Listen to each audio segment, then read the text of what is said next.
In 2005, at the age of 20, Gareth Timmins began the 34 weeks of training required to become a Royal Marine Commando. Prior to joining the military, Gary was a professional rugby league player for Leeds Rhinos, but ultimately chose to walk away from a potential future career in elite sport. After a successful time serving as a Royal Marine, he stepped away from the military in 2010. He then worked as a maritime security team leader in the Somali basin and is now the founder of Nought Point One, which is a performance clothing brand. He's the author of a best-selling book, Becoming the 0.1%, and has a new book on the way, and this is his story. How was that, mate? Great. Right? Miss Perfect. anything out? No, that's perfect. Amazing. Brilliant. Thank you very much for coming, mate. Brilliant. I think I'm super interested for this one. It's a pleasure, mate. We've not had anyone that's military background come on, but I think there are so many not only transferable skills between elite sport and military, and I know you were in sport before you went into the military, but just talking to you even before the podcast, I never really thought about it, but the way in which, I guess, military service personnel after their career fit back into normal everyday life, it reminded me of the struggles I had retiring from sport and a lot of my teammates as well. So I think we're going to have a super interesting conversation today. 100%, mate. I want to start with, mate, normally what I start with is what you're up to now, and I think we'll go back to the new book that's coming out at the very end. But because there's a lot going on globally at the moment, and you have such a deep knowledge from your experience of that part of the world, the Middle East, having served there and worked there, for someone like me that is just your average member of the public, what are the genuine concerns that I should be having? Because it's quite scary, right? I remember my dad when he spoke about being young when the Falklands was kicking off and having a genuine concern that, like, maybe we're going to get conscripted and we're going to have to go. And you do hear young people of my age now, primarily because it's been brought up on the TV and it's been suggested that potentially people could be conscripted. And so there is a little bit of a general fear around how much of a genuine concern is what's going on globally and how much of it is just the media whipping up this storm. And does that make sense, mate? Because even for me as a young man, I'm like, what, I'm 31? Like, the tensions seem high at the moment. You're going to get a phone call. Not that I'm going to get called up, but realistically, like how serious are the global situations that are going on? I think the global situation's incredibly unstable, mate. I think obviously it was funny. I worked for a Russian family as a security kind of advisor to them just before the Ukraine war, and they had a lot of a Ukrainian team working for them, and they were just like so relaxed, saying that, like, for instance, like Russia were not going to invade, and then when they did, it was like this massive shock. Everybody, like in Ukraine, thought that were never going to happen. It was just like a bit of an arm wrestle, a bit of a show of strength. So that was your first kind of stage of destabilisation in the world, especially in Europe. But then, obviously, you've got the Israel war, and I think that's even more significant, and I can see where anxieties would come from. I think the first time that it kind of got put on my radar in terms of like a big wow moment was yesterday, when Iran fired on Israel. I thought that was quite a significant move in it all, really, and could easily be like a precursor to like a World War III kind of like a significant moment. I mean, they've downplayed it and said that for them it was just a preemptive strike or a retaliatory strike and they're done now. But that was quite big. So even for someone like you that does have that experience of serving in the military, that significant change in the temperature over the weekend is something that you're like, whoa, that's quite a big step up. Yeah, when I saw that, I just thought, because it just said like attack imminent from Iran, and I just thought, wow, that's quite significant. And when they launched, I mean, all the missiles got caught by, I think it's called an Iron Dome or something like that, which is an unbelievable bit of kit. I was just like, wow. But the thing is that I don't think people understand is that Iran are funding all this anyway. All this destabilisation, Afghanistan, they were funding Iraq, and we were like part of teams that were like disrupting weapons smuggling that were going from from Iran into Iraq. So the massive key players in it all, and they just want destabilisation. It's almost like they're wanting a war. And I think the main focus needs to be on them and what they're doing and controlling Iran, because they're then connected to China and stuff like that, and it's just, before you know it, you're looking at it and you're just like, it's a bit more than what you're seeing in Israel. Yeah, it's really interesting, mate, because certainly for me, the last 3 or 4 years with COVID, then the Ukraine war, then this, it does seem like in 10, 20 years' time, I'm going to look back and go, wow, what a crazy period that was. And when I think of the time leading up to that, there wasn't, probably post 9/11 and the Iraq war, and then being in Afghan, it's been relatively peaceful globally, whereas now it just seems to be. And when you're someone that doesn't really know much about the military and you're just your average young 30-year-old, it's quite scary. So to have the chance to ask someone like you, like, what is actually going on? Because I'm imagining you're not taking much of your news from mainstream media. It's just an analysis of what you know from the inside, you probably, if you're worried, you have people and friends that you go to and go, is this really serious? Like, what's going on here? Yeah. We obviously don't have that. We just have the big, massive red and white headlines on the TV. I'm very, like with the news and the media, they do portray worst case. And I think if you're constantly watching that for updates, it can affect your mental health. Yeah. And bring on anxiety and stuff like that. But I think there's certain key kind of fundamental moments that raise your eyebrows a bit. And you're like, wow, this is that Iranian thing. Well, one of them. But I don't know. I think as long as, ultimately, like if you ever see like the American war machine in operation, their air superiority is just out of this world. Right, okay. It's untouchable, really. Yeah. They are the global power of America. Yeah. It's just how they choose to kind of wield that. No, it's great, mate, to have the chance to chat. So there was a night when we talked about my little boy, but there was a night after Russia had invaded Ukraine, and you could tell I was probably watching too much TikTok. And one night my missus had woke up, and I was looking out the window into the sky, and she was like, "What are you doing?" I was like, "I think the Russians are invading," because we live over like the flight path for East Midlands Airport, and it sounded. And I was like, and I must have been half asleep and woke up, and she was like, "You are off your head." I think it doesn't help that I'm like someone that grew up. The first film I ever watched was Saving Private Ryan when I was 7 years old. Yeah. My dad walked in and it's an unbelievable film. Amazing, but for a 7-year-old to watch, it's pretty extreme. So I watched that and Lock, Stock and Two Smoking Barrels, and he was like, "What are you doing?" I was like, "This is great." So I've been like obsessed with like war and military, and my granddad so my mum's dad, he served in Burma in the 50s, and my great granddad who was like they were basically the farmers in this village where we are now, which is Kirov, which is my hometown.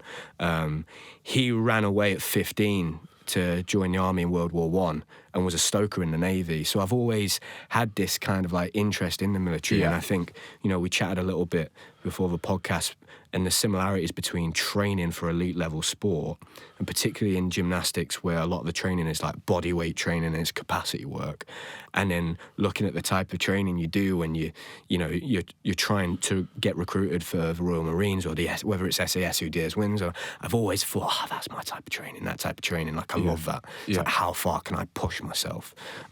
It's always fascinated me, and we'll get into that, mate. And before we do though, can you take me back into what did your journey into rugby league look like? Because for me, we've had Will Hurd, who you know, I think, on recently, rugby player. Actually, our last guest was a strength and conditioning coach that had worked at Durham University as the lead strength and conditioning coach for like 9 years and worked with some great rugby players. And there seems to be this common thread of culture within rugby. So can you just take me back and just tell me what your journey into rugby league looked like?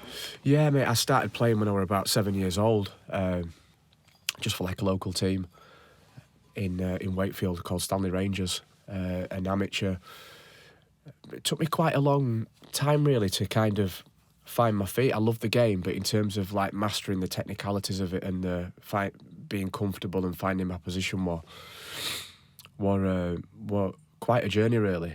Obviously we spoke before and struggling to concentrate and stuff like that, but I really, once I started finding a bit of success as an amateur, I really dedicated myself to it, like training every hour I could, like hitting a lamppost with a rugby ball 10 times and left side 10 times, and if I failed at 9 or 8 I'd have to go again.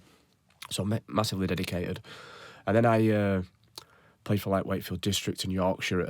Played for Yorkshire at a significant time under 16s when it were like kind of academy contracts were on the line. And then I went to Hunslet, First Division club.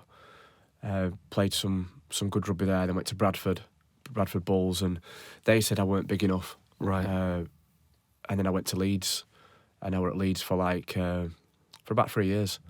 A difficult one, mate. Although I absolutely loved it, and that ultimately provided the massive foundations for me going in the Marines, and a lot of success foundations that you subtle you can't really tell, obviously from your game as well. But it were a tough environment. Although it's very much a team sport, it's a very much individualistic endeavour. Okay. To turn professional, and there's a fine line between being selfish and being a team player in order to make it. And I think sometimes I treaded the selfish kind of path, probably more. Right. And yeah, I mean, I could have, I suppose, leaving Leeds, I could have gone to other clubs. There were other clubs interested, but the only kind of place to go from Leeds is down. Right. Or it was back then anyway, and it still is to some extent in terms of its brand power. And I just didn't really want to do that. I just thought if it's not going to be Leeds, it's not going to be anything, and I'm going to step away. And am I right in thinking that you turned down a contract? Is that what happened? What were the circumstances that led to that, mate? Because, you know, if there's a young rugby player listening to this podcast now, that's kind of like the dream, right? You get offered a contract at one of the biggest clubs. Exactly. So, you know, it takes a very strong person to turn that opportunity down. Yeah. And for you at that time, what were the circumstances that kind of led up to that? Was it more of you feeling, I don't know if this is for me?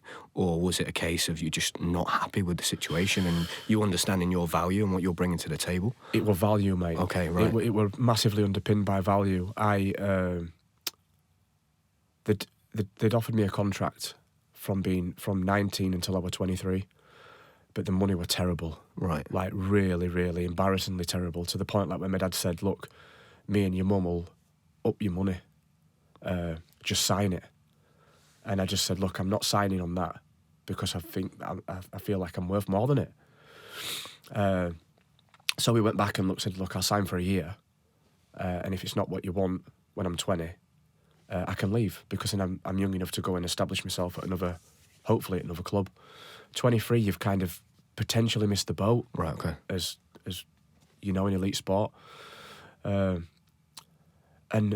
mate, that were it. It was weird. I just they said they came back with some slightly improved terms that weren't significant and weren't great. And I just kind of picked the phone up and just said, look, I tried to get through to the coach at the time, but he didn't answer, so I left him a voicemail and I just more or less said, that's me, I'm done, I'm not coming back. Right. And that were it. I mean, that's a very big call for someone mate, your age at that point. Yeah. A very strong mentality to be able to do that. It was a big call, mate, and it had big implications, negative ones for what I then went on to do, because I was like, from being a young lad, I'd wrote in my school books, in my school planner, I'm going to be professional, I'll play for Great Britain, I'm going to be this, I'm going to be that. And then when I'd kind of cut it short, really my own hands, really, I was constantly going out fighting and drinking and just getting into all sorts of trouble and stuff like that. Another thing on that, mate, is all the lads had the Leeds Rhinos kit on all the time, and I had mine, but I didn't have a squad number for a period, and it really bugged me. Right. Because I was like, just give me a squad number. Like it outcasts you. Why? When you're in a rugby team, a senior professional rugby team, we spoke about this we had a footballer on, and he talked about how they have an under-23s league now, and he said it's just a waste of time. All you're doing is prolonging the pain for those lads finishing at 23, because they're not going to make it. Yeah. And previously, once they turn 18, you only get 2 or 3 lads that get a professional contract, and then the rest can leave and they can move on to the next part of their life or go to clubs in lower leagues. But you now got 25 lads who you're stringing them along till they're 23, and 99% of them aren't going to make it. You know that already, but you're prolonging them, prolonging that pain. Yeah. In rugby, is it a case of when you get that professional contract as a senior player, is there just one squad? Because you said there that you don't have your squad number, or is it how big is a senior rugby team? So you had back when I played, you had an academy that were like flourishing, and then you had an under-21s that were flourishing, and then you had your first team. Okay. And I were like academy. I did some stuff for 21s, and then I ended up being with first team squad, about 5 or 6 of us. Okay. But it was big, and it was exactly what you said in terms of that middle section, that under-21s. Although it were under-21s, you could have pros in it that were coming back from injury and stuff like that. So it was a rich pool, but now they've disbanded that. Right. So I think the gap between academy to then turning professionals a lot shorter, and I think it's probably better. I think it's the pathway. Yeah, the pathway is definitely easier. Yeah, for the younger lads now. But yeah, and there was like one significant thing on that where we went and did like this treasure hunt kind of bike ride that was like so tough out in Yorkshire Dales with the first team, and they all had these T-shirts made, and they'd had mine done, but they'd not had my like they'd not put like my squad number or GT on it. And were you the only player in the squad, or was it just that group of young players? There was obviously the first team, and then there were about 6 or 7. And all of you didn't have your squads? No, was it they just had you? theirs, right? But I didn't have mine. What? That's odd. So it was almost like they forgot. It was just so poor. So you just didn't feel valued in that environment? No, I didn't feel valued at all, and I'd kind of made my mind up a few times that like I'm going to walk away from this. Yeah. They'd put GT on in permanent marker, right, okay. And it just looked proper. Yeah. It was just like I'm done. Yeah. It doesn't take a lot, does it, for someone to make you feel valued? Yeah, and it's these small little things, but people forget those details. It was just small things, and I'm like, because I've suffered with OCD all my life. It's the small things that matter to me. Yeah. My dad were like, "It's Leeds Rhinos, like, just sign it." Yeah. And I were like, "It's the small things. It's the small things." What was it about rugby that you loved, mate? When you played rugby, and maybe you're still watching, you still like the sport. What was it that you loved that drew you to the sport? What was the thing that you look back and you go, "I played rugby because of that. That's what it gave me." It's a great question, mate. I loved the contact aspect of it. Okay. I loved like constantly being in contact and stuff, and the physicality of it. I loved. There's a certain sense of like self-adulation that you get when you're when you're expressing yourself in a sporting capacity, much like I'm sure you've absolutely experienced, mate, where you feel like I'm good, like I'm actually good at something, and it's a really beautiful feeling, but it's also like really intoxicating, and I loved that. Right. Like I loved people knowing that I was good at something and that's where I played, and I loved the training aspect of it. I loved getting better or trying to get better constantly. I just loved the culture of it, the old kind of high performance, like, let's see how good we are. Yeah. Let's see where can we get stronger? Can we get faster? Can we get more skillful? What can we exploit here? So a very, very much like an exploratory kind of view. Self-exploration. Yeah. It was that. It was definitely that. Like, how good are we? Yeah. And so you go from that and being in that elite environment, and I imagine it was pretty professional as well in the way that you were living your life. Just explain to me, between turning down that contract and then starting training for the Royal Marines, what did that space look like? Oh, mate, it was chaotic. It was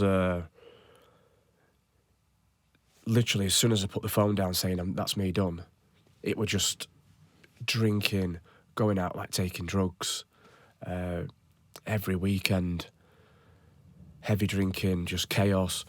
Ultimately, what I know now is I just lost my structure. I'd lost my purpose, and I didn't have a stimulus in terms of what we all need as human beings in order to like capture as energy and stuff like that. And it was just, there were nothing, mate. It were quite tragic, really, because everybody had known that I was this lad that were doing this and that I were verge of signing for Leeds in the local area. And then all of a sudden, like within 6 months of carnage, they'd forgot about that and they just saw me as this like village idiot. Yeah. That were just like a bit Pissing of a his problem. career up the wall. Yeah. It's been, and it wasn't. It was you weren't good enough at rugby, so that was the thing, and that I believed that. I was like, well, the Leeds, if they thought more of me, they would have offered me more money. Yeah. But it were kind of systemic at that time for offering low money because they leveraged low money on the brand. Yeah. And that's where they got the lads. But yeah, carnage, mate, real carnage. And I just getting arrested a lot, police coming to the house and plainclothes police and just being like, where's Gareth? And yeah, it just got to a point where I just thought, unless I sort this out, I'm gonna end up in jail. What was that point, mate? Because I think whether it's myself, my own experiences, or friends of mine, people that I know that are struggling, they're in that place where they're just a bit lost. And for me, a lot of it, I think, comes down to self-worth. Because if you care enough about yourself to look after yourself, you go and do it. But if not, you will abuse yourself. What was it that was like that rock bottom point where you went, wow, this is enough, like that? What was that for you? Because I think everybody's got that. You know, I had it myself. What was that point for you that you went, this isn't working for me? You know, I had a situation where I just stopped and went, I need help. Like, I don't know what to do. Like, I don't want to be like this. I want to get better. Please, someone help me. Yeah. And then I just went into it with open arms, ready to learn and just do whatever I was told to do. What was that point for you, mate? Yeah, we'd all been out, like a big bunch of us that were like in this kind of like social clique in his local village, and we'd got into this big outdoor pub fight on a bank holiday, Monday. And I'd been caught on CCTV, like, fighting with these two guys, and then I'd kick somebody while they were down, and stuff that I'm, like, really ashamed and not proud of. And police arrested me, and I was put in, like, custody for, like, 2 or 3, 4 days. They interviewed me, and they just said, look, this is serious. Like, you're probably going to get a custodial sentence for this. And I couldn't believe it. I was like, I can't believe it. Like, I couldn't even remember doing it. I was that, like, out of my head. I was like, what's happened is like real fear, like, in this cell. And eventually, long story short, mate, because it was my first offence and I admitted to what I'd done, they give me a 9-month referral order where I had to refer myself every month for some kind of counselling or rehabilitation, community-based stuff. And that were kind of a bit of a watershed moment, mate, because my mum were crying. She was scared to death I was going to go to prison. And when I arrived home, I sat around the table with my dad, and my dad just like went, what's going on? And then he just like went bang and banged his hand on the table. My dad's like a big guy, and he went, this has got to stop. And that was a really significant moment in my life where I just thought, I've maxed out all my chances. There's no more. I either sort my shit out, or there's going to be no return from this. How did you then come across the opportunity to find the military and the Royal Marines? How did that come about? It was funny, mate, because my granddad had always said to me, like, you should go in the Royal Marines. And he said that while I was playing rugby, but I never really... Do you have a family background in military service? Yeah, my dad was... he was in the Navy, Navy PTI and a diver. And then he went to strength and conditioning in professional elite sport after. And my mum was in the Navy as well. So I had that background. Okay. And there was this military theme. Yeah. But I never... Sometimes you push against that, don't you? I did, mate. Do you know what your parents do? It's so interesting, isn't it? Even with personalities, I see it all the time. If you've got one parent that's super outgoing, then the child goes really reserved. And then if you get a parent that's really reserved, the child goes... It's funny how that works, right? Yeah. It is, mate. It is. And that was just like... I just thought we were a bit uncool. Yeah. To be honest, I was just like, it's not really for me, and kind of pushed against it. And then there were like 2 significant things that happened during that period. I watched a film called Antoine Fisher with Denzel Washington in, and it were about a young black guy that were lost, and he joined the Navy, and he were troubled, but Denzel Washington, who were his superior, mentored him, and it ended up being like just a lovely story, but it portrayed the military so well. And I thought, I quite like that. I think I could live that life. I'd love to live that life. And then one night I was sat with a friend. We'd had a few drinks, well, a lot of drinks, and it were about 4 or 5 in the morning, mate, and we sat on this settee. And Sky News came on, and it was just showing Marines looking for Saddam's sons in Iraq. And I were just, they were in like Land Rovers and stuff like that. I just thought, that's exactly what I want to do. I'd love to, I want to be out doing that kind of stuff in an elite environment, doing stuff that you have to do to stay alive. Do you know what I mean? Stuff that matters. You're doing stuff that matters in the world where you're the best. Yeah. And that just captured me massively. And I was just like, as soon as I saw that and I'd watched this film, it was like, that's where I'm going. And I just instantly applied everything that I'd done in rugby and all that focus onto that. And it all just went, all the negativity went. Right. Oh, and if you are a young man or woman that wants to do that, like literally, is it a case of, like, who do you ring? Who do you call? Where do you go to? Because, you know, you wouldn't know where to start. It sounds like one of those things where one day you wake up, you have this idea, and then all of a sudden 2 weeks later you're there and you're like, how has my life just changed? You know, yeah. But I think that's what some people need, right, sometimes. I was like that, mate. I didn't know whether you could apply direct for it Yeah. or whether you had to go on selection for it from being in your kind of standard military kind of units and stuff like that. But literally the next day I went to Leeds Careers office and I just said, I want to join the Royal Marines. And there were a guy at a desk that were recruiting for it. Right. And you're like, right, you need to come here. And I can't really remember much of that because I was so like overwhelmed and like felt like, whoa, God, I'm like, this is heavy stuff. But kind of followed the process, mate. And one thing that I did have, I had like this unbelievable mentality and mindset that I'd got from rugby. And arguably, I had some elements of the mindset innately before, but I didn't know I had that. And I had all the underpinnings of how to condition yourself physically for that kind of endeavour from rugby. Yeah. So I had all these ingredients that I didn't really know I had at my disposal. So as soon as the physical kind of testing came, I just run myself through like a Leeds Rhinos pre-season. Right. And just did a body beat up like that. Yeah. And I just smashed everything. Like literally all the testing. But I failed on my maths. Right, okay. And I had to wait a year until I could go back. And I went back at 19. Do you think that in hindsight, actually having to wait a year was a positive? It were actually a negative, mate. Okay. Because during that year, I went back into bad habits of going out all the time, lost again. And during that year, because I was a year away from being at Leeds, I'd like lost some mental strength and some confidence in my ability. So I applied to join for the Navy when I went to reapply a year later at 19. And it wasn't what I wanted to do. Okay. I was like, this is not really what I want. And there were no real job that I wanted to do there. But I thought, I'll go in the Navy. It's a softer way in and a softer option. And then I'll try and apply for the Marines or cross-deck to the Marines. You can't do that in retrospect. Right. And knowing what I know now. But that's what I thought.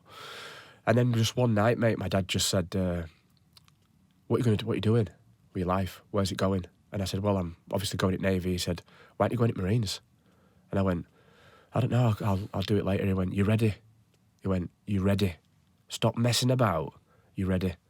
And that were it. As soon as he said that, I picked phone up. I said, I want to do Marines. They went, we thought that you were in line with that. And we'll kind of attach you to that pathway. And that rest were history, mate, then. And was it a case of, as soon as you started down that process and you started the training, for you, was it like, yeah, this is me, this is where I fit in?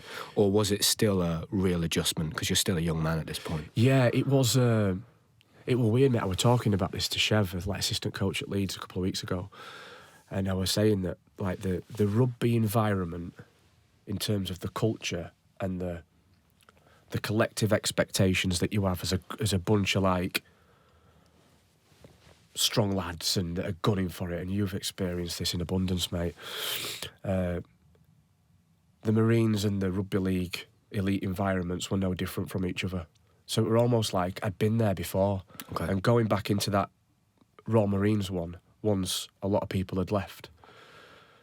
It was like home from home, and I got that comfort back that I'd like kind of lost at rugby. And I did feel like this is where I should be. Yeah. Don't get me wrong, mate. It took me like 10, 15 years to come to terms with and get over what had happened at Leeds. I saw it as a failure, and there's a massive element in me that still does. Right, okay. But certainly now, where I am now in my life is that were always my path, that everything were teed up for me to walk that path. That was where I needed to be. You know, you speak about the rugby culture and marine culture being very similar, but you also mentioned that, you know, for you, you were actually quite a selfish athlete in some ways. Yeah. Do you feel like the military stamped that part of your ego out? They do. There's, again, it's Because a very I imagine similar it's a very thing. team. Like, I imagine It is. the difference is, like, I have to rely on the person to my left and to my right no matter what. Yeah. So that ego and that I'm really great at this is helpful to a degree, but I imagine within the military it's even more so that you have to kind of check that. Yeah. Does that make sense? It does, absolutely, mate. I think there's kind of like, again, similar to rugby, more or less exactly the same. There's like two like kind of key themes in terms of intent that you have to like mitigate. And one of them is that you're on your own in that endeavour to become a Royal Marine. You are under the helmet, and there's only you within that helmet that can, and by the helmet I just mean your head, that can find success. Nobody else can help you really. But conversely, you can't do it on your own, because you do need people to help you every now and again, and you do need to look round and think sometimes I'm suffering, but he's suffering as well. So it's this all kind of subjective kind of social thing. But mate, the human engineering on that course is unbelievable, and how they strip away that selfishness and they inject this sense of togetherness and this looking after each other. They call it the buddy system, where somebody's always checking you, making sure that you're all right, or that if you're going to do a cliff assault, they're checking your harness, and somebody's always touching you and checking you. And what that kind of manifests into when you're on operations is, if you've got like you're running out of ammunition, somebody will throw you a fresh magazine. And it's this ultimate culture of like selflessness in that kind of sense, and in that way you kind of you go further. So it does, mate. Although it's a singular endeavour in one respect, it's very much a collective thing, and you've got to buy into. Do you feel, mate, that there are like typical character and personality traits that you came across time and time again in terms of people that were attracted to the military, and did you fit that mould? It's a great question, mate. It's a strange one when you go in, mate, as a young lad, because and I wrote about this, I think it's chapter 2, the construct of masculinity. You go in and we're like raised in a society where we value masculinity, big powerful guys that are big and whatnot, and that look physically imposing and intimidating, and you see these kind of people and you're attracted to them, and you think that they're going to go all the way, and that the geeky looking guys, or the guys that are not physically imposing or probably introverted, are going to fall by the wayside. So you form these like little cliques early on to try and like protect yourself and give yourself the best chances. And what you kind of start learning is that these people that are like uphold this real construct of masculinity end up like dropping away and falling out, and they've not got it upstairs. And the guys that are just introverted and non-physically imposing and whatever else are just there randomly and there at the end. And it's just, I think physically and how I looked, I mean, I went in incredible shape, and a lot of people thought I were a boxer, bizarrely. And just said, have you come from a boxing background? And I said, no, not at all. I just got myself in incredible shape. Aesthetically looked... Probably look like an athlete. When you I look like an athlete, yeah. And you don't at the end of training. And that's the distinction. Right. At the end of training, you just look probably more like a runner. all the muscles kind of gone. You just Is it a bit of a case of through that training, it's that old kind of like British cycling mentality of does it make the boat go faster? That's it. Yeah. Yeah, it's So that muscle and those big guys and that it doesn't help. If it doesn't help you get the job done, you have to get rid of that. and that's exactly what you learn, mate. You learn that like all this like aesthetics and stuff like that, it doesn't equal fitness and performance. It really doesn't. It's like a UFC kind of thing where you're like, you would not believe that this guy would beat this guy. And you see them comparisons online, don't you? And you're like, somebody that's not initiated will not know that this guy on the left would beat this guy on the right. And one of them's like, Daniel Cormier, really big and out of weight. And the other one's like, I don't know, just somebody in incredible condition. And it rewires all that kind of... basically, it's all in your head. Yeah. It's all mental. How quickly, Gareth, can you tell now, and I'm sure at 19, 20 years old, you weren't conscious of this or thinking about this, but for example, now, if you were to go through the marine training again one more time, how quickly can you tell whether someone's going to last the course or not? Is that something you can pick up on fast? And what is that you're seeing? Is it distinct details you're seeing? Like, does that make sense, mate? Yeah, 100%. I think I'd be incredibly good at it now. I think that there's a lot of people that kind of hide psychological kind of like limitations or anxieties or anything that are hiding behind their exterior, behind a loud kind of output, and just being really verbal and like overly aggressive in situations. And I think people like that I would be very, very wary of. And I'd be like, I'd keep my eye on them and I'd be like, I don't think that you're going to get through. Yeah. Don't trust it. Whereas at the start, when I was 20, I would have thought he represents the embodiment of what I'm trying to become.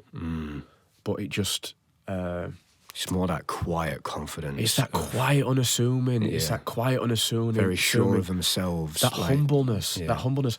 And I think that sense of like self-understanding, that assuredness that you get, obviously, as you know, mate, that comes with like experience and time and trusting the process and all them other like good key success things. But at the time, mate, I think it's just this. I think what wins is people that are they're scared to death of failing. Okay. And they're not scared to death of failing from an external perspective, although that's an issue that keeps them in training. I think the people that go far are scared to fail for the self. Is it almost like they are proving themselves right rather than proving someone else wrong? That's exactly it. Okay. They've got something to... All the people that succeeded, they had something to prove for themselves. And the people that left, when it got hard, they found it... They seemed to find it really, really easy to be able to live with that decision of leaving. Yeah. And the people that stayed, they couldn't live with that. Yeah. I know that for a fact because we talked about it a lot at the end of training. We were like, this is shit. It's horrendous. We don't like it. But what's the alternative? Yeah. Like, I'm never going to quit. Yeah. Because I don't want to live with that. Yeah. And that's what kept us going. Amazing. When you then went to serve and you served overseas and you were in conflict, one thing that, for me, I don't like conflict. So I will quite happily have an argument with someone or a bit of confrontation if I feel like this has to be done right now because this will get 10 times worse in a year's time if I don't do it now, but I don't like it. Yeah. I don't want to do it. I want to avoid it at all costs, but I know it's necessary. But when it comes to physical contact, I've never been in a fight. I've been in a fight where I've been beaten up a few times, but I've never physically fought someone because I don't like it. I'm scared of physical contact. So recently I started doing jiu-jitsu. And my idea is that I think I'm more dangerous because I don't know what I'm capable of. So I think in a situation where I potentially would be out in town and there'd be drinks, and I think I'm way more dangerous because I'm so on edge because I don't know what I'm capable of. I'm more likely to smack someone or do something. Whereas I think if you understand, if you're coming into the situation, and I can take care of myself, you calm down, and you also know what other people are potentially capable of, and you're more likely to de-escalate situations and basically not be on edge. Does that make sense? Yeah. Do you think that theory applies to military service as well. You know, you have these young lads that think, oh, I'm going to go in the military, it's going to be great. Yeah. Yeah, I'm going to start fighting and I'm going to shoot people. Yeah, that's again is that bravado talk. But actually, once you've been in the military and you understand it, you want to avoid it at all costs. That's exactly it. Is that right, mate?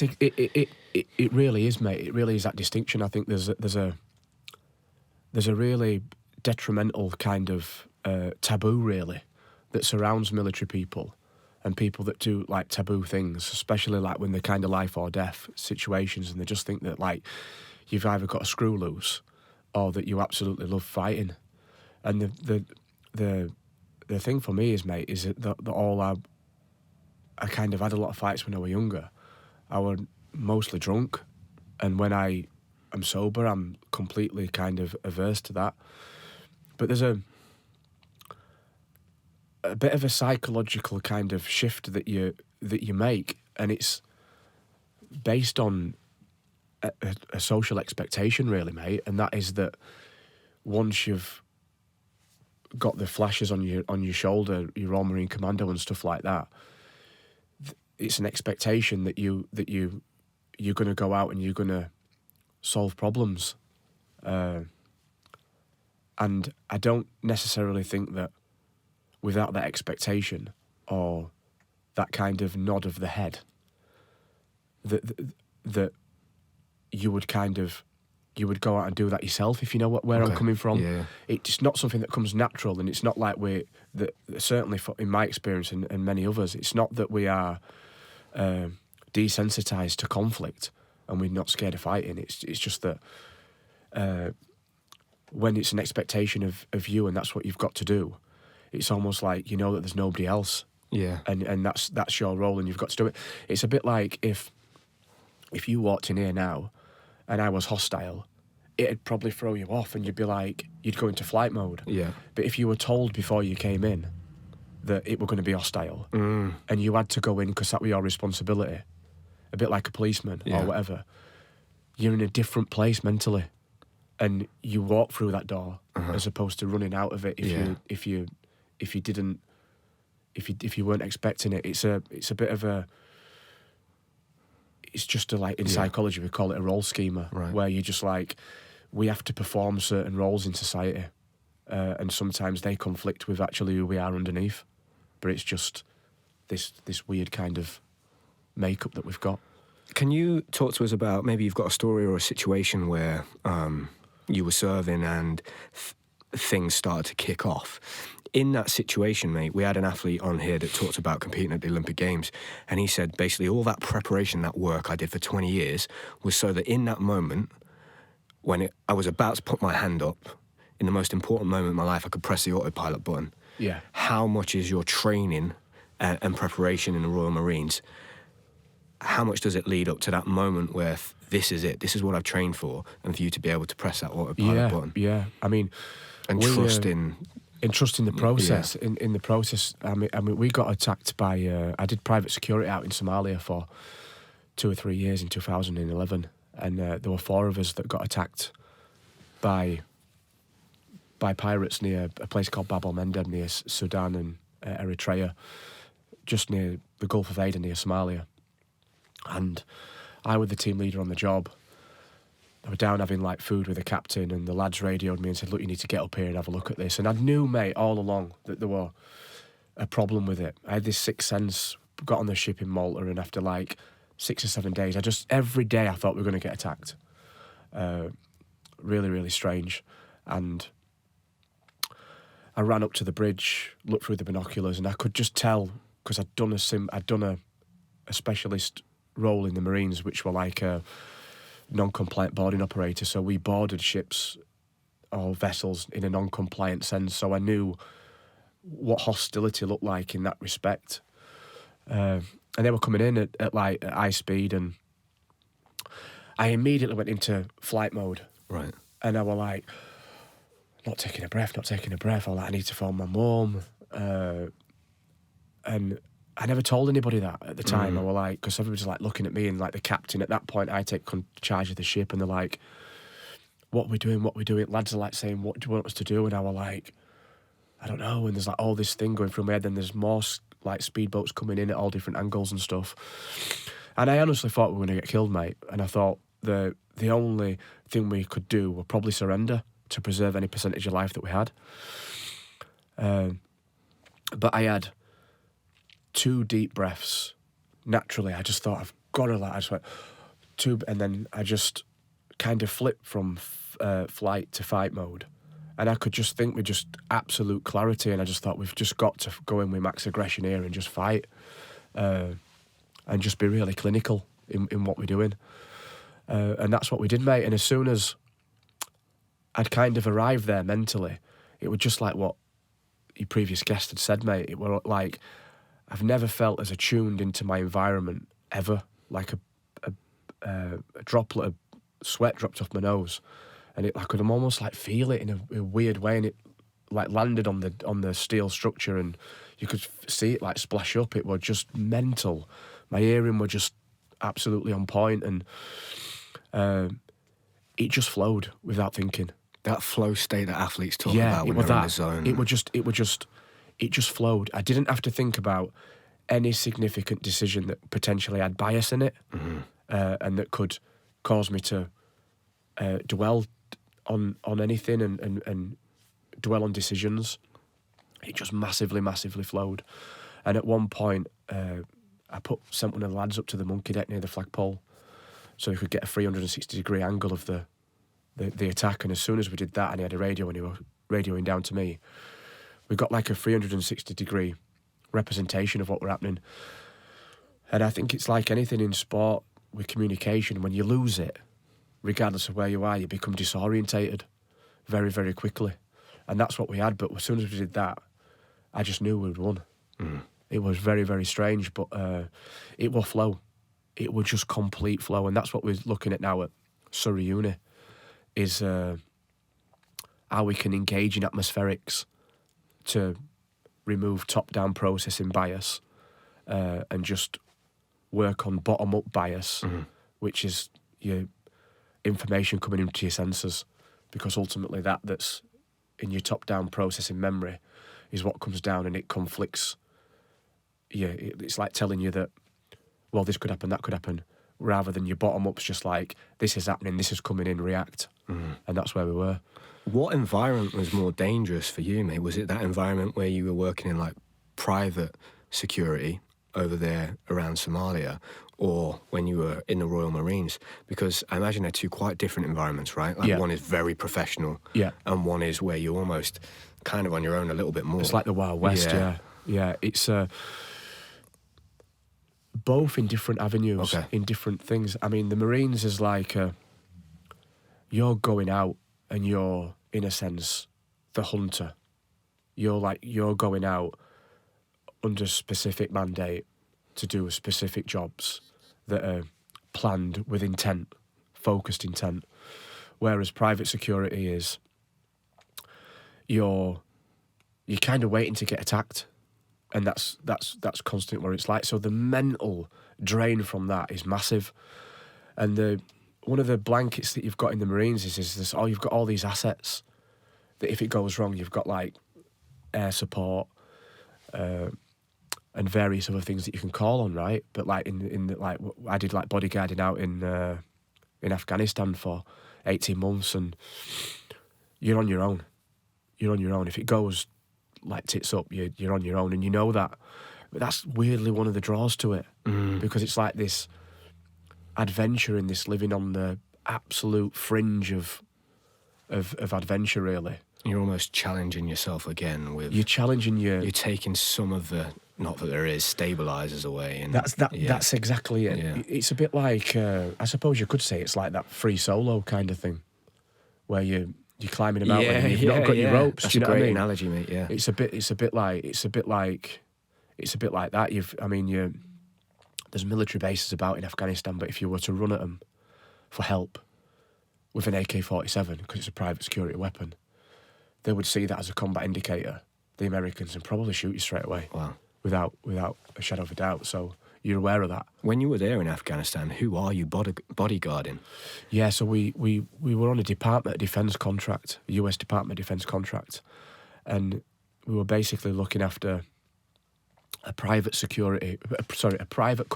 American company. Okay.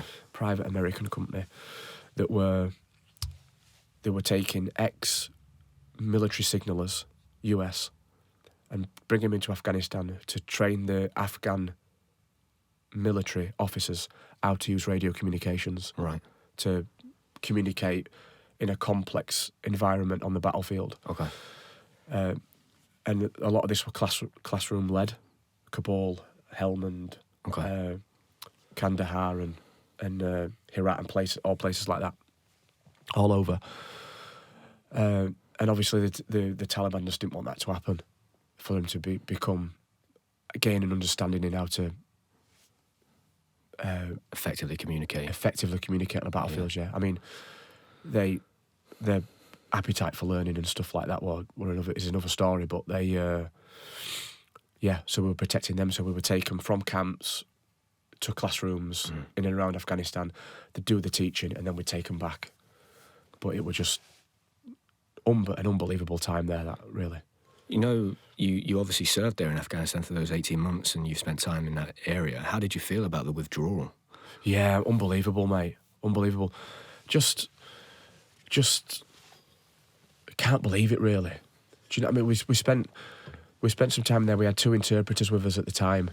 And they'd done so much for the Americans, military, and then now they were working in a private capacity for us. And the American military wouldn't give them or grant them residency or grant them visas for them and their families. And they were always saying, and various other people, like locals, were always saying, like, just don't leave us. Yeah. Just like we worried for when America and that pull out.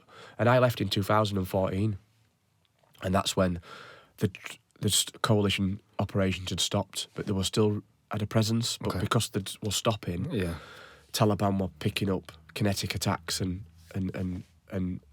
complex attacks to look like the Americans were withdrawing to the people and stuff. And when they pulled out, were just like mental. But what's strange is that when I left in 2014, Americans had like bases and bases and bases full of like MRAPs, like these vehicles that were like £1 million each.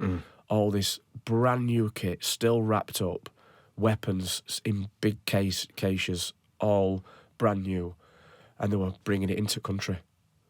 Keep bringing it in, bringing it all in, and they were leaving it all. All this stuff that they were bringing in, and all these brand new vehicles that were £1 million each, they never took them back, and they were never going to take them back. And why do you think they were doing that?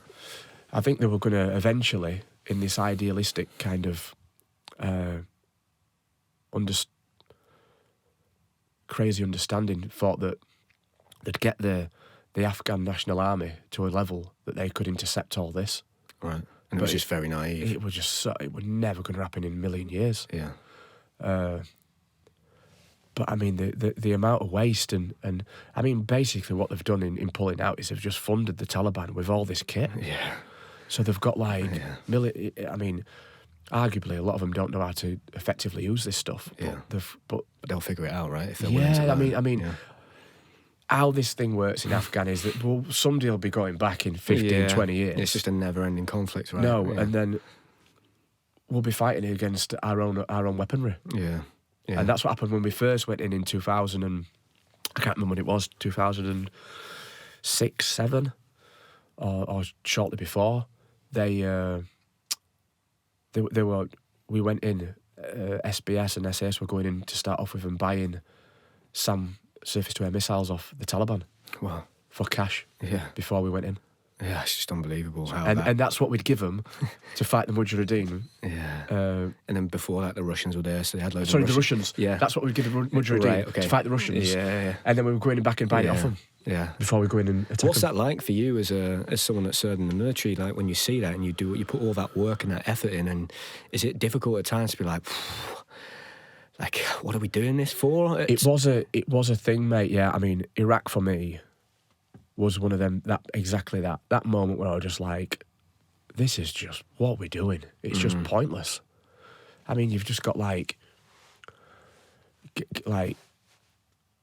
people just wanting to go about the day, like Iraqis and stuff, and they're like a bit of a significant moment where like we were on this big oil terminal called Abbott, where all the major shipping oil comes from in the world. I think it's like 80%.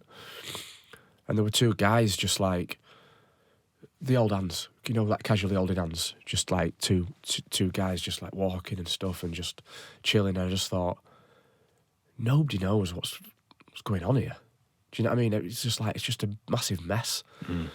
And you just knew that you were just putting a plaster over a gaping wound. Right, okay, yeah. And you can't go over there and inflict change and want them to become more westernised or try and keep them in line with some of our values and qualities and stuff like that, because they're not bothered. And it doesn't seem to be working, does it, mate? It doesn't work, amount of mate. countries It we've just been makes it into worse. in the past 20 years, it's just these never-ending conflicts. It just makes it worse. It destabilises it.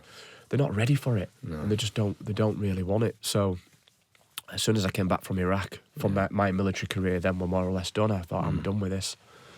I'm not. There's not a lot more for me to do. How did you then turn those experiences in the Royal Marines and obviously the 34 weeks of training into that first book? Yeah, so I wrote a diary when I got on the train at Wakefield, Westgate, to go in the Marines. My mum just gave me a diary, like last minute as the train doors shut, and she just said, just write anything down in it that you can think of. I think it'll help you in this thing, and I'd like to read it when you come back.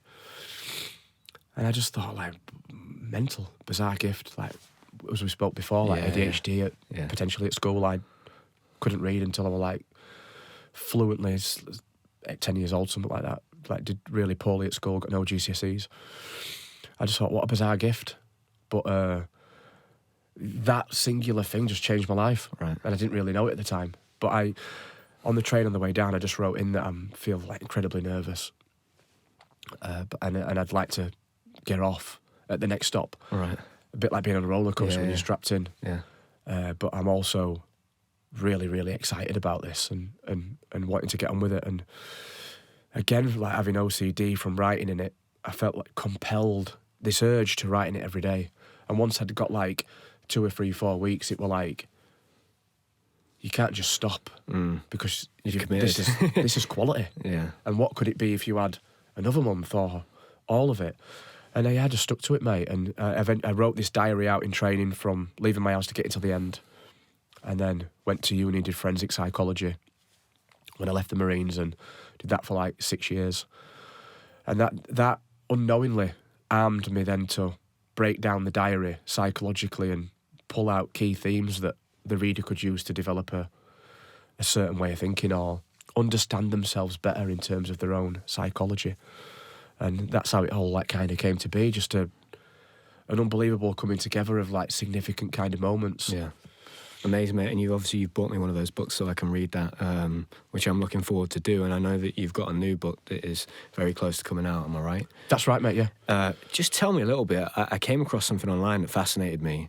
What role did Simone Biles and seeing the response from Piers Morgan to her pulling out of the competition in Tokyo at the Olympic Games? She had what is known in gymnastics as a twisting issue. Yeah. And so basically what that is, let's say, for instance, I want to do a somersault without twisting. Yeah. If I've done so many repetitions of the somersault with a twist and I'm mentally fatigued, I can't do it without twisting.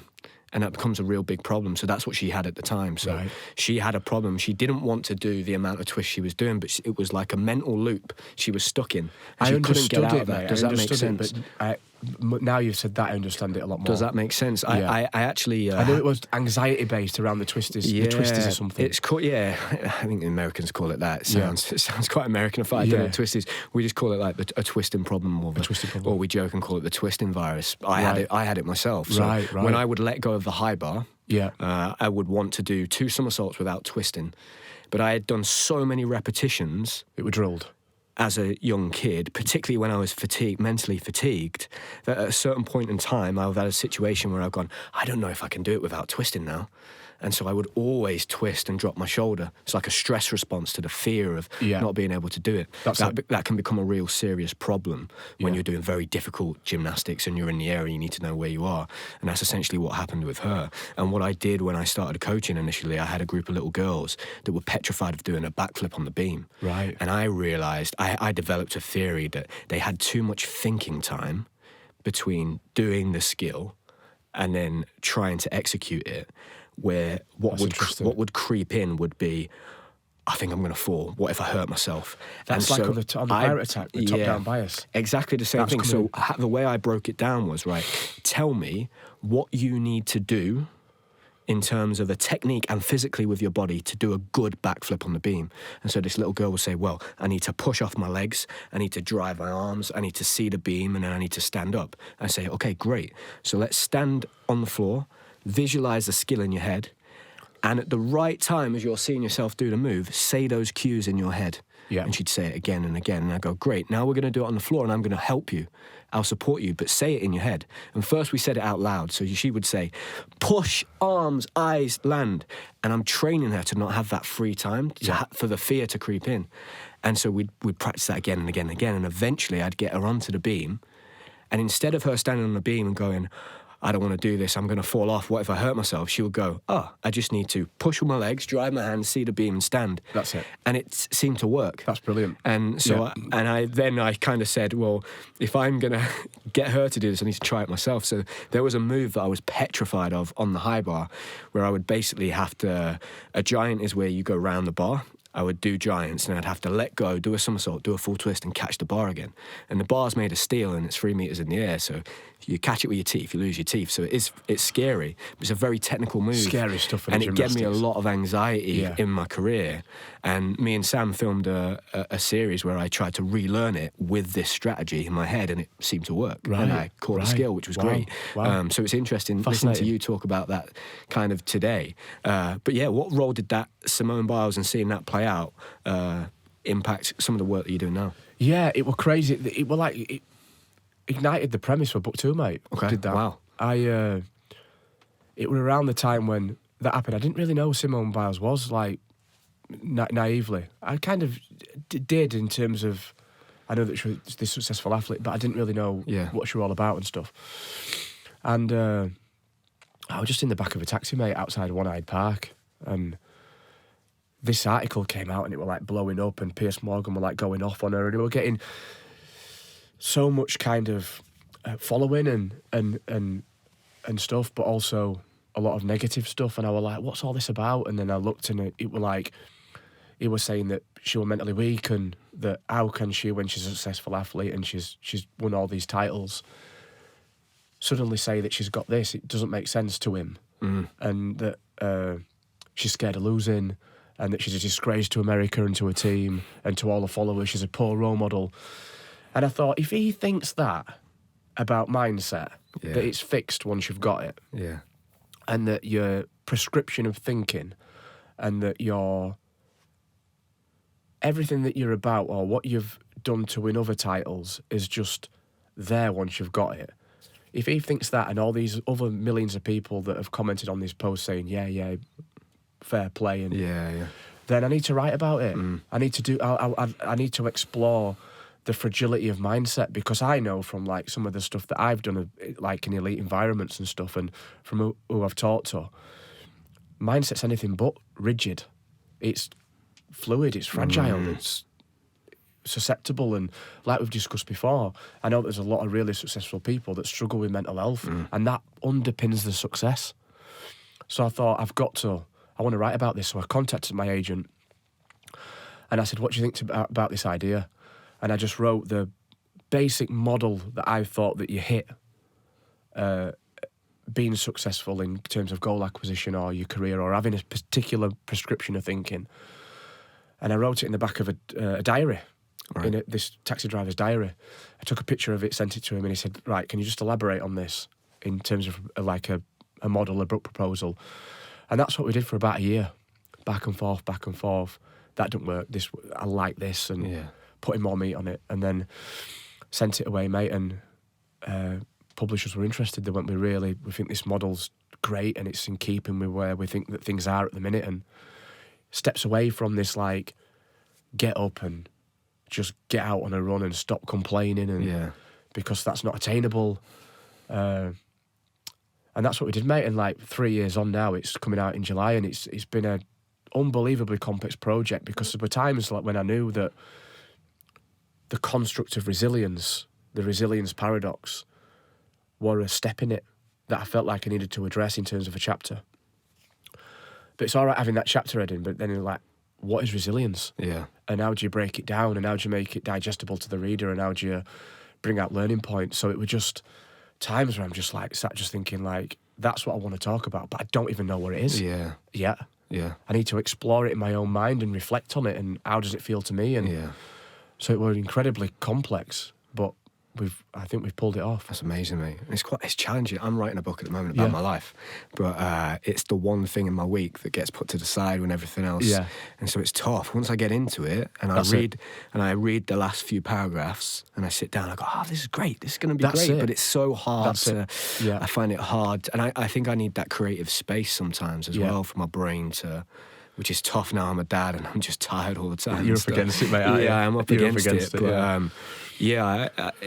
I'm really excited to read a new book. And when I heard that you spoke about Somali, I was like, well, that's piqued my interest, obviously, because we're a gymnastics-based community. That's it, yeah. But that's where it came from. Where it came from. It was just like that one thing where I just thought, I'm not happy with that. Yeah. I can't believe that somebody like him, I mean, he's never done anything like that. I also do think he's very smart, right? So he's very smart, he just mate. takes the contrarian view because he knows that that's going to sell, and he's done it on whether it was on ITV or I don't think he believes a lot of the stuff that he says. No. He's very clever at going. People are going to buy into this. This is going to sell, he'll support something if he thinks if it's going to go in his favour, or he'll not if he thinks it's going to go in his favour. He's very like wishy-washy. He's fluid himself, right? The problem is a lot of people do buy into that. Yeah, it wasn't typically what he thought. It was that if he's put it down on paper, it must be a thing. It must be a theme of relative non-understanding, and I thought I had to kind of just tackle that in terms of mindset literature, so that's what I did. Just to finish off, mate, obviously the book's coming. What date did you say the book's coming July out? the 18th. July the 18th, so people will be able to get that. That's it, you can pre-order it now. Okay, amazing. And I'm sure it will be on Audible, so people can listen to it all platforms. Amazing. Yeah. Just tell me a little bit to finish off, mate. Tell me about High Rocks, because I'm hearing it's starting to become a thing, right? And it sounds very You need to get into it, Sam mate. keeps telling me, he's like, because I used to do a thing in training called a speed circuit, where it's basically about 10 exercises, quite gymnastics based, bodyweight exercises. It's rough, right? And no one can seem to beat my time. It starts with a 10-meter rope climb and finishes with a 10-meter rope climb. Right. And so I'm like watching it a little bit and getting into it. I know that you've partaken yourself, and you said that you didn't like the gymnastics elements of CrossFit because that was going to be there was too much acquisition time to get the skills and stuff. But High Rocks, just tell me a bit about it, mate. Yeah, because I'm someone that's now exploring new things. Like I'm doing jiu-jitsu, I'm playing football, doing all sorts of stuff, hitting the gym. So I've done like I think from leaving the Marines and rugby and stuff like that, I've been in the gym and stuff, and never really. I've been disciplined and stuff like that, and there's been times when I've had like a really key stimulus where I've been like, I'm going on holiday or I'm doing something pretty non-significant in grand scheme of things, but I thought I'm going to get in shape for that. And then I got into CrossFit about, I actually got handed a massive lesson in humble pie in a hotel gym in Egypt, right, by a lad that were into CrossFit. He knew I were a fit lad, and he said, mate, come and do this circuit with me at morning. And it was a CrossFit circuit called Co, and it's basically 10 thrusters. We didn't have a pull-up bar, so we did 10 press-ups, and you do 10 thrusters, squat to press with 40 kg, and then 10 press-ups, and you do that 10 times through as fast as you can. And I got up there, and typically with all kind of CrossFit circuits that look simplistic, they're not. And I was like full of bravado and just like, yeah, I'll smash this, no problem. And after like 4 rounds of it, I was like spewing up in the gym bin. Yeah.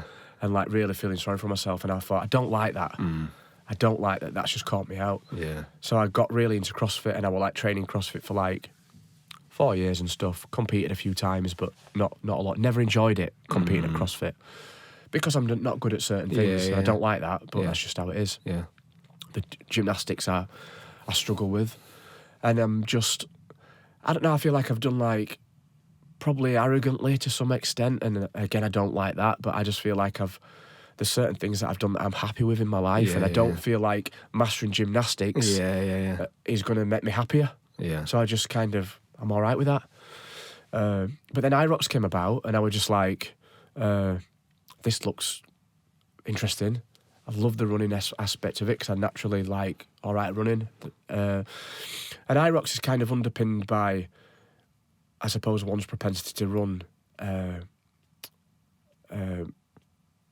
When you're fatigued, right? So you'll do an exercise, K run, another like sledge push, which is heavy, sledge pull, all these like different kind of exercises that you do, and after each one you do a K run, and it's all done as fast as you can against the clock.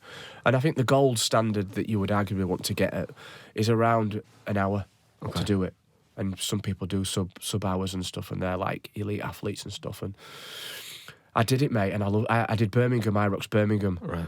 and it was the first IROX that I'd done, and I was like, I love this. I was running around thinking, I'm absolutely loving this. It's brilliant, and it was tough. Yeah. But I loved it. I think the thing that's put me off CrossFit in the past is that the capacity work of lifting weights like that, my concern is, right, when you're that fatigued, like your technique's going to go. It does go, and yeah. what damage am I going to be doing to my body because I've done that for 21 years and that's kind of put me off. Yeah. What are kind of like typical exercises in IROX, and should I have that concern if I was to enter that? I think or definitely not, different? mate. Okay, Definitely cool. not. Because that's put me off it's CrossFit. It's a lot better on the... Okay. I've always thought that CrossFit is really destructive on the body. Okay, yeah. And I think long term, it can only cause issues to your body. Yeah. If you're very consistent and you're going after it all the time. Yeah. It's, I mean, like you've just said, mate, I mean, you're doing like power cleans and power snatching, all stuff like that, under fatigue, and then you're doing all other stuff, and it's great, you feel fantastic, but I think the detrimental impacts to the body in years to come could potentially be significant, whereas IROX is, you've got your running, if your technique and you've got a good flow with that, and then you go straight into like a ski erg, K run, and then it's sledge push, K run, sledge pull, K run, and then I think you've got, I don't know, call it burpee broad jumps, but it's like body weighty stuff, but it's not. It just seems to flow a lot better, and it's definitely not as destructive on the body. Mate, but I'd love to try. Infectious, mate. Get me involved, brilliant. mate. I'd love to try it. We should a do lot a of people doubles or something together, mate. A lot of people are saying, Sam, try, because the one thing that sometimes in gymnastics I felt what held me back was that it's such a technical sport. Yeah. But the elements of gymnastics that I was best at was just out training everyone. Yeah. Like even people that I competed with, my friends, my teammates, they would tell you like, he's just outrageous at working hard. Yeah. Like if we do conditioning, amazing. Like if you left me in the gym when I was a kid, like by myself, I'd do all my conditioning. Yeah. Whereas everyone else they'd cheat and they'd sack it off. Yeah. Whereas I'd be like, that's an unbelievable I'll skill do in itself, more. right? I'd want to do more because I'd think my coach is going to think I've cheated, so I'll do more than I actually have it's to an do. That was kind of my unbelievable mindset. trait, So I think that probably Yeah. lends itself towards that type of like, I think, mate, just I mentally, honestly can think you you just would keep excel. going? So I think I'd you'd love to try I think it. you'd So excel at definitely it. want to It's, get involved. Compromise running Okay. is what underpins it. Is compromise running. Is just, you come off an exercise, you're compromised to varying different degrees depending on what it is. Your sledge push is like where you're the most compromised, really. And you get into your run, you could argue that the first section of your run is like you're compromised. Okay. You're trying to recover. Yeah. But the quicker that you can recover, the quicker you can get into your flow. And you want to be getting like, I don't know, between 4 and 4.5 K miles. Ks, minute Ks. But you should definitely try it, mate. Try it, mate, 100%. You should definitely try it. It's completely different to CrossFit. It's completely different. And everybody says that in CrossFit, you only go and do IROX because you're crap at CrossFit. Right, okay. But it's not the case, No. right? Well, for me, mate, the way I kind of see because it's weird when you retire as a professional athlete at 28. And then because I'd seen that as sport. Sport for me had been competing at the highest level. And if I'm not going to do that, why am I doing it? Yeah. It's very different for me now. And the way I look at it, there's a lot of people that you hear this term hybrid athletes, right? But what I want to be able to do is for a mate to go, hey, do you want to play 11 aside on Saturday? And I go, yeah, I can do that. Or a friend to go, let's go for a 5K. I'm going to try. Okay, yeah, I can do that. That's exactly Let's what go it to does. jiu-jitsu and roll for an hour. Yeah, I can do that. It's more like I want to be able to perform at lots of different sports rather than just. Does that make sense? That mate? is my That's what I'm trying to do at the minute. With we were my talking about this a few days ago. My underlying rationale for doing CrossFit, for doing IROX, is exactly that. I want to go and climb a mountain with my son at the drop of an hat. Yeah. And know that if it goes wrong, I can pull him off it. Yeah. I want to, if there is some problems in the street, and I want to be able to know that I can look after myself. Yeah. And I'm not going to gas out. It's for everything. It's not for our luck, although that's a nice byproduct of it. If you got all the other elements of discipline in place, but it's that at the drop of a hat. If I need to swim or stuff, I can do it all. Yeah. Top man. Gareth, thank you very much, mate, for giving us your time. It's been a great conversation. I've thoroughly enjoyed it. And I'm going to enjoy reading the book, and I'll definitely read the next one too, and just probably follow your journey now as you go on, and hopefully maybe try some high rocks with you. So, Absolutely. That'd be top man. Thank you, mate.